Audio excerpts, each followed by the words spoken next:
So hello everyone, एक बार फिर से आप सभी का आपके अपने इस यूट्यूब चैनल पर स्वागत करता हूं। तो दोस्तों, पुरानी पेंशन और नई पेंशन में बेसिक क्या अंतर है और क्यों इसके लिए इतनी फाइट हो रही है, इस वीडियो में आपको सब कुछ क्लियर करने वाला हूं।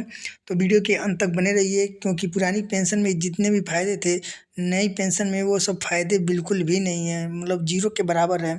तो चलिए, पूरा पहले मैं पुरानी पेंशन के बारे में बताता हूँ, क्या क्या पहले लाभ मिलते थे।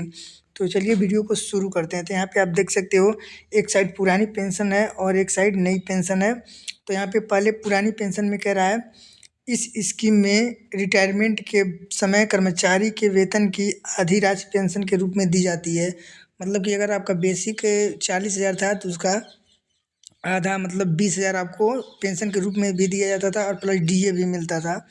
और फिर सेकंड पॉइंट कह रहा है, पुरानी पेंशन स्कीम में पेंशन के लिए कर्मचारी के वेतन में से कोई पैसा नहीं कटता है। मतलब जो पुरानी पेंशन थी उसे वेतन में से कोई भी पैसा नहीं कटता था।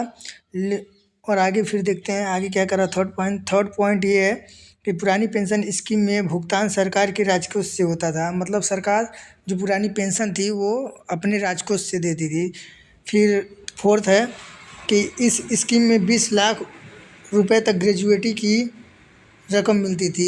मतलब कि अगर आपको अगर कुछ हो जा रहा है तो उसको 20 लाख रुपए ग्रेजुएटी के रूप में मिलता था। फिर यहाँ पे आगे कह रहा है कि रिटायरमेंट कर्मचारी की मृत्यु होने पे उनके परिजनों को पेंशन की राशि मिलती थी। जी हाँ, जैसे जो कोई अगर है उसको नॉमिनी में जिनका नाम रहता था फिर उनको पेंशन मिलने लगता था।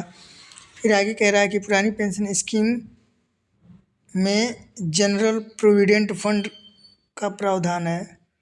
फिर आगे कह रहा है कि इसमें 6 महीने बाद मिलने वाली महंगाई भत्ते का प्रावधान है। मतलब कि ये 6 महीने बाद जो डीए बढ़ता था उसको भी इसमें ऐड किया जाता था।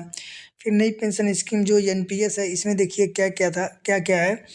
इसमें जैसे पहला पॉइंट है कि कर्मचारी की बेसिक सैलरी प्लस डीए का 10% हिस्सा करता है। मतलब कि अगर आपको नए पेंशन चाहिए एनपीएस में है तो आपका जो बेसिक है उसका तो कटेगा ही, और प्लस डीए का भी 10% कटेगा, तब जाके आपका नई पेंशन स्कीम योजना चालू होगी।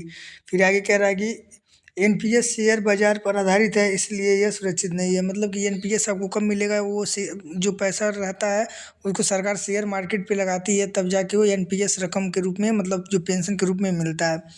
फिर थर्ड पॉइंट है, इसमें 6 महीने बाद मिलने वाले महंगाई भत्ते का प्रावधान नहीं है। तो इसमें कोई भी महंगाई भत्ता नहीं मिलता है। जैसे पुरानी पेंशन में महंगाई भत्ता भी जोड़ के आता है, लेकिन इसमें कोई महंगाई भत्ता जोड़ के नहीं आता है। आगे है, इसे यहाँ रिटायरमेंट के बाद निश्चित पेंशन की गारंटी नहीं होती। जी हाँ दोस्तों, जैसे यहाँ पे कह रहा है कि इसमें निश्चित पेंशन की कोई गारंटी नहीं है। ये जैसे पुरानी पेंशन में रहता कि अगर आपका बेसिक जैसे 20,000 से 40,000 जो भी है उसका 10,000 मतलब या 20,000 निश्चित पेंशन मिलता ही मिलता है। लेकिन इसमें कोई गारंटी नहीं है कि आपका सैलरी 40,000 है तो आपको 10,000 चाहे 5,000 जो भी है पेंशन के रूप में मिलेगा। इसकी कोई गारंटी नहीं है, आपको 100 200 इस तरह भी मिल सकते हैं। फिर आगे कह रहा है, एनपीएस शेयर मार्केट पर आधारित है, इसलिए यह टैक्स का भी प्रावधान है। तो यहाँ पे अगर आपका मतलब एनपीएस लेंगे तो इसमें टैक्स का भी प्रावधान है, क्योंकि ये शेयर मार्केट पे और टैक्स को आपको पैसा देना पड़ेगा। फिर आगे है, इस स्कीम में रिटायरमेंट पर पेंशन पाने के लिए एनपीएस फंड का 40% निवेश करना होता है। जी हाँ दोस्तों, जैसे यहाँ पे है एनपीएस में अगर आपको पेंशन पाना है तो आपका जितना भी पैसा है इकट्ठा हुआ रहेगा उसका 40% आपको शेयर मार्केट में लगाना पड़ेगा और 60% पैसा आपको गवर्नमेंट देगी। तो 40% का जो भी मतलब शेयर मार्केट में जो पैसा मिलेगा वो आपको पेंशन के रूप में मिल जाएगा।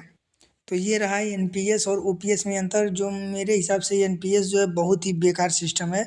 ओपीएस को लागू होना चाहिए। कितने लोग सहमत हैं? तो वीडियो को ज़्यादा से ज़्यादा शेयर करें और मेरे चैनल पे नए हैं तो प्लीज़ चैनल को सपोर्ट करें।